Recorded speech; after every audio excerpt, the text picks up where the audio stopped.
দিনটা ছিল বর্ষার একটা দিন। সূর্যে ডুবি ডুবি ঠিক ওই সন্ধ্যা 6:15। হঠাৎ বাবার ফোন বেজে উঠল। ফোনটা ছিল রিয়ার। রিয়া ও বাবাই একে অপরের প্রিয় বন্ধু। বাবাই ফোনটা ধরে বলল, ওরে বল। রিয়া, কি রে, সময় হবে তোর একটু কথা বলার? মনটা ভালো লাগছে না।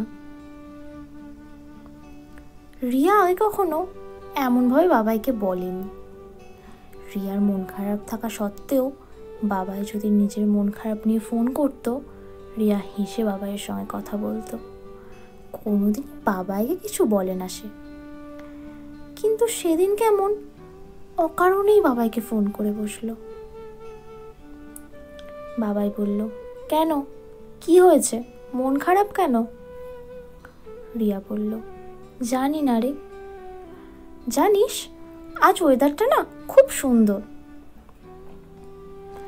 রিয়া তখন খোলা আকাশের নিচে ছাদে বসে আকাশের দিকে তাকিয়ে আছে। আকাশে অল্প তারা, কিছু মেঘ ভাসছে আর মিষ্টি হাওয়া বইছে। আজ সত্যিই রিয়া জানে না তার মন খারাপের কারণ। বাবাই ও রিয়া দুজনের মধ্যে কথোপকথন হচ্ছে।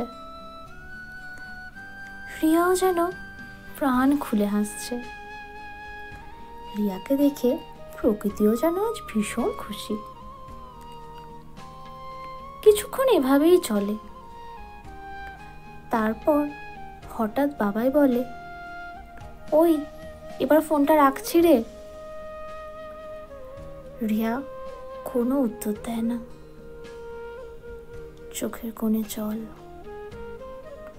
ওই প্রাণ খোলা হাসিটাও যেন নিমিষের মধ্যে মাটিতে মিশে গেল। কয়েক সেকেন্ড পর রিয়া বাবাইকে বলল,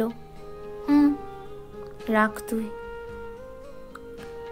রিয়া যে বাবাইকে কোনোদিনও কিছু বলতে পারে না, সেই রকমটাই আজও হলো।